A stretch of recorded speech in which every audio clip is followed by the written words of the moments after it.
नमस्कार, आप देख रहे हैं बी भारत और मैं हूं आपके साथ खुशी। आइए रुक करते हैं आज की बड़ी खबर की ओर। यूसीसी लागू होगा, लेकिन आखिर इस समुदाय को क्यों बाहर रखना चाहती है बीजेपी, उठ रहे सवाल। झारखंड में चुनाव प्रचार के दौरान केंद्रीय गृह मंत्री अमित शाह ने बड़ा ऐलान करते हुए कहा कि अगर बीजेपी राज्य की सत्ता में आती है तो समान नागरिक संहिता यूसीसी लागू की जाएगी। साथ ही उन्होंने इस वादे में एक लकीर भी खींच दी। उन्होंने कहा कि जनजातीय समुदायों को इससे बाहर रखा जाएगा।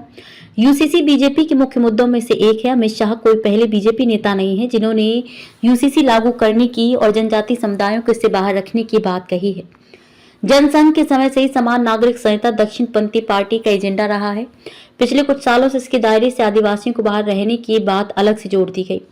दरअसल बीजेपी को स्वर्णों की पार्टी के रूप में देखा जाता था। ऐसे में दलितों और आदिवासियों को वोट बैंक को रिझाना एक बड़ी चुनौती थी।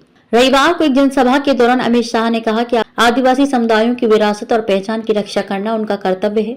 जुलाई 2023 में दिवंगत बीजेपी नेता सुशील मोदी ने भी कहा था कि पूर्वोत्तर के राज्यों के जनजातीय समूहों को समान नागरिक संहिता के दायरे से बाहर रखा जाना चाहिए। इसके बाद केंद्रीय मंत्री किरण रिजिजू ने अरुणाचल प्रदेश में कहा कि हमें अरुणाचल के आदिवासी इलाकों में समान नागरिक संहिता को लेकर बात ही नहीं करनी चाहिए।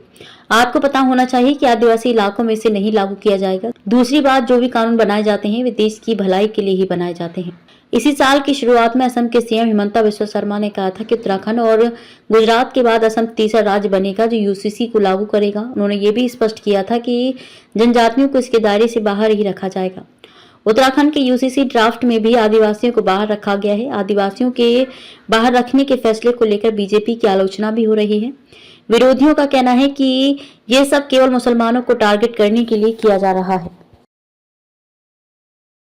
अब तक के लिए बस इतना ही। फिर होगी आपसे मुलाकात ऐसी एक और बड़ी खबर के साथ। तब तक के लिए नमस्कार और देखते रहिए बी भारत। ऐसे लेटेस्ट अपडेट्स के लिए हमारे चैनल बी भारत को सब्सक्राइब करें और तुरंत नोटिफिकेशन पाने के लिए बेल आइकन प्रेस करना ना भूलें। यदि आप हमें फेसबुक के माध्यम से देख रहे हैं तो हमारे पेज को फॉलो जरूर करें। धन्यवाद।